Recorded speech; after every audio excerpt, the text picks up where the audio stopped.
उत्तम कर्म, प्राणी मात्र के प्राणों का आज समझना है मर्म। एक तरुण तपस्वी ने छेड़ा,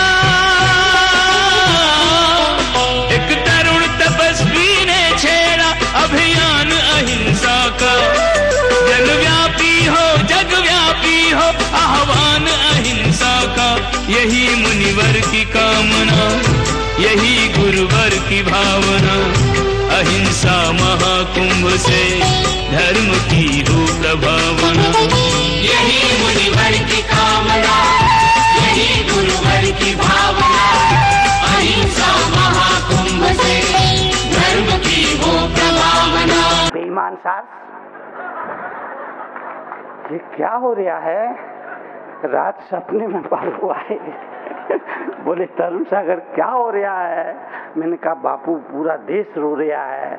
बोले ये देश क्यों रो रहा है? मैंने कहा बापू आमदनी 98 की और खर्चा रुपया हो रहा है, इसलिए देश हो रहा है। जीवन करिए तो संत तुकाराम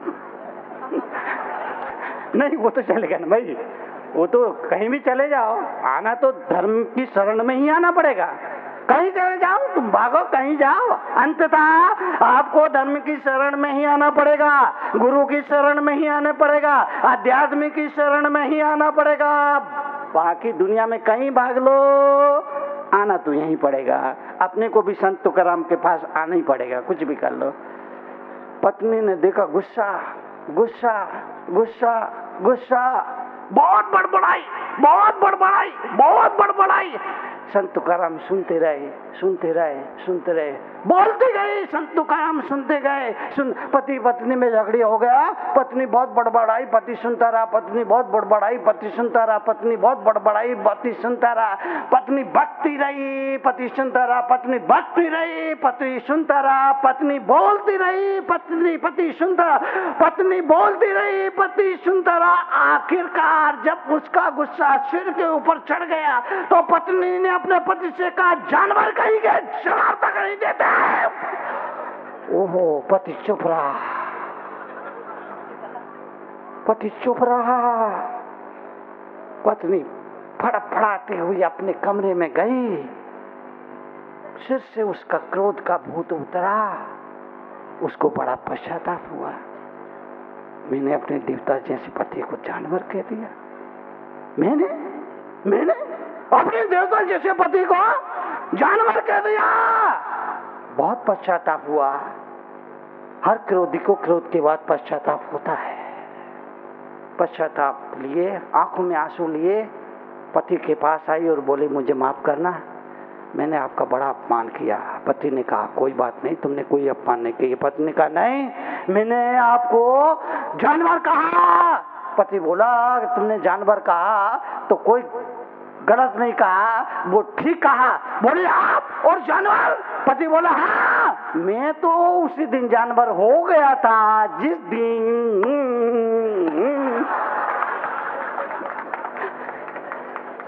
मेरा तेरा विवाह हुआ था, मैं तो उसी दिन जानवर हो गया था। पत्नी ने कहा, मुझे तुम्हारी ये बातें समझ में नहीं आती है। अरे आप देवता है, आप जानवर कैसे है? पति ने कहा, जिस दिन विवाह हुआ था मैं उस दिन ही जानवर हो गया था। पत्नी बोली, मुझे समझ में नहीं आया। पति बोला, समझ में नहीं आया तो सुनो। पति बोला, तू मेरी जान है ना, हाँ, और मैं तेरा बर हूं ना, हाँ, जान। इतना पत्नी को सुनना था, पत्नी को हंसी आ गई और बोली, पप्पू के पापा तुम कितने बोले हो।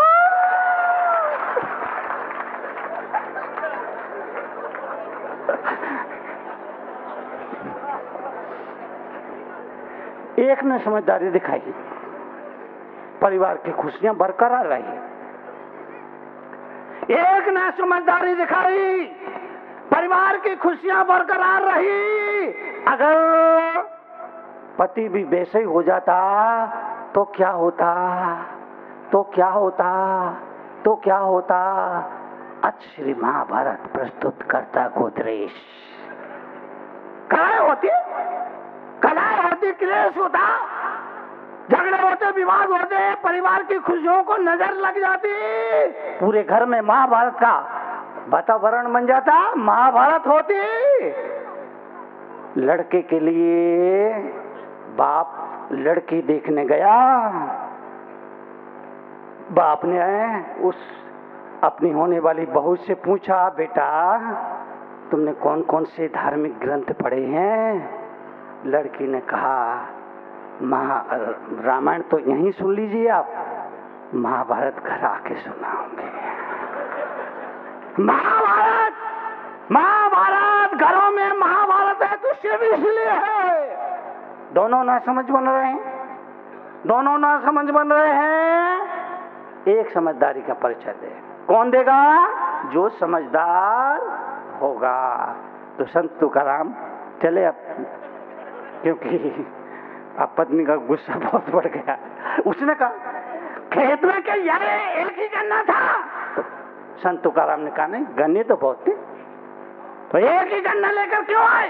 क्या एक ही गन्ना तोड़ा था? बोले नहीं, बहुत सारे गन्ने तोड़े थे, कट्टर बांधा, सिर पे रखा, वापिस घर की तरफ आए, बाकी गन्ने कहाँ हैं? रास्ते में बच्चे मिल गए, छोटे छोटे बच्चे थे, वो मांगने के लिए मैं मना नहीं कर पाया।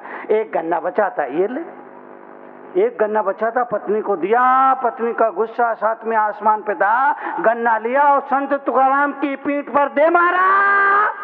गन्ने के 2 टुकड़े हो गए। संत तुकाराम ने कहा, मैं यही सोच रहा था, गन्ना एक है, खाने वाले 2 है, अब क्या होगा? अब 2 टुकड़े हुए, एक तू चूस ले, एक मैं चूस लेता। संत तुकाराम की पत्नी ने कहा, मुस्कुराई और बोली, पप्पू के पापा तो कितने भोले। आपसे निवेदन करूंगा, पलवल बिना मात्रा का शहर, पलवल बिना मात्रा का शहर, एक भी मात्रा नहीं इसमें। अजमेर है तो मात्रा है, जयपुर है तो मात्रा है, बम्बई है तो मात्रा है, दिल्ली है तो मात्रा है, अहमदाबाद है तो मात्रा है, किसी भी शहर को ले लो मात्रा होगी।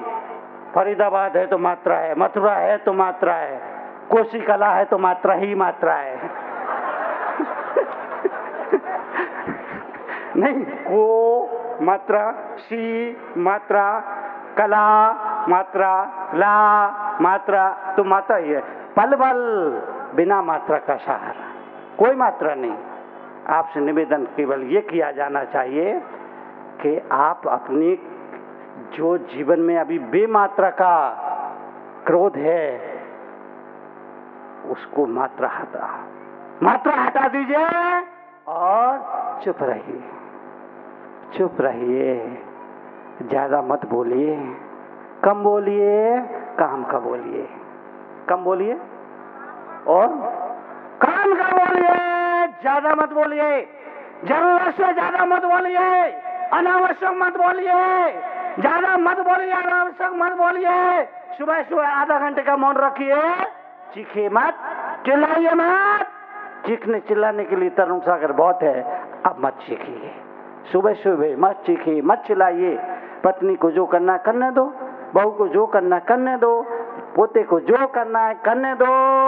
सुबह सुबह कम से कम आधा घंटे का मौन, ये मौन मौन मौन मौन मौन मौन मौन। अरे दुनिया से बात करने के लिए फोन चाहिए, प्रभु से बात करने के लिए मौन चाहिए। दुनिया से बात करने के लिए, दुनिया से बात करने के लिए फोन चाहिए, प्रभु से बात करने के लिए मौन चाहिए। फोन से बात करो तो बिल देना पड़ता है, प्रभु से बात करो तो दिल देना पड़ता है। फोन से बात करो तो बिल चुकाना पड़ता है, प्रभु से बात करो तो दिल देना पड़ता है। और फिर फोन कल नहीं था, आज है, कल नहीं होगा, पर मौन कल भी था, आज भी है और कल भी होगा। फोन फोन 7 समुंदर पार तक सुना जा सकता है, पर मौन से सिद्धालय के द्वार तक सुना जा सकता है। और फिर फोन हर समय हर जगह काम नहीं करता, पर मौन हर जगह हर समय काम करता है। फिर फोन कवरेज एरिया के बाहर बेकार है, पर मौन हर एरिया में सदा बाहर है। इसलिए मौन रहिए, कम बोलिए, बोलो काम का बोलिए। बल भर की जो भाई लोग हैं, माता हैं, बहनें हैं, नगरवासी है, सबसे अनुरोध प्रार्थना करूंगा परिवार में खुशियां बरकरार रहे। मैं अगर आपके बीच में नंगे पैर नंगे बदन चलकर आया हूं तो मैं चाहता हूं मैं आपके परिवार को मुस्कुराता हुआ देखना चाहता हूं, परिवार के हर चेहरे पर मुस्कुराहट देखना चाहता हूं। इसीलिए 24 घंटे में 2 अंजलि आहार भोजन लेता हूं, लेकिन दरिया भर लौटाने का वचन निभाने की कोशिश करता हूं। तो आप यकीनन विश्वास करिए, मैं आपसे कोई बदला लेना नहीं, बल्कि आपको बदल देने के लिए आया हूं। ये जीवन के क्षण पलवल जैन दिगंबर जैन समाज, अभी मैं जहां भी जा रहा हूं, कोसी दिगंबर जैन समाज, मथुरा जैन समाज, जहां भी गया बहुत सुंदर व्यवस्था की, हजारों लोगों ने सत्संग का लाभ लिया। मैं सिर्फ ये निवेदन गुजारिश करूंगा, जीवन के लिए इतना ही वक्तव्य याद रखना, अगर कल सुबह के अखबार में श्रद्धांजलि वाले कॉलम में तुम्हारा नाम ना छपा हो, अगर कल सुबह के अखबार में, अगर कल सुबह के अखबार में, अगर कल सुबह के अखबार में श्रद्धांजलि वाले कॉलम में तुम्हारा नाम ना छपा हो, तो उस प्रभु का नाम अपने दिल में छाप लेना, जीवन सफल और सार्थक हो जाएगा। और दम निकलने से पहले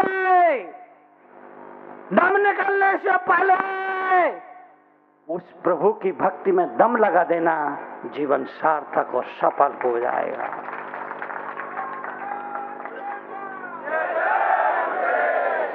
खुद को बदलेंगे हम, सामने वाले से बदलाव की उम्मीद मत रखेंगे, नहीं रखेंगे, वो बदलेगा भी नहीं, हम बदलेंगे, हम बदलेंगे।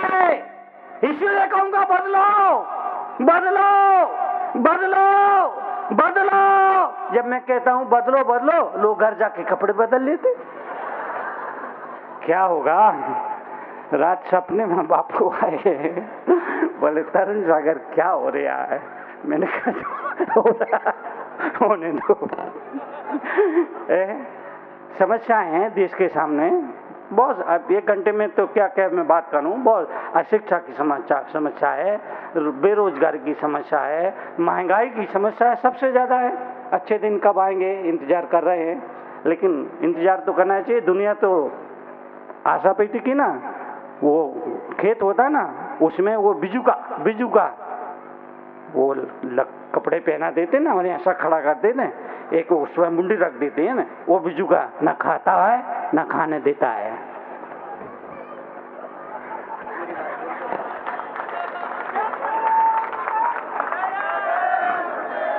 वो बिजू का न खाता है ना, उससे फायदा ये होता है कि जानवर डरते हैं, कोई जानवर आता नहीं है, कोई पक्षी आता नहीं है।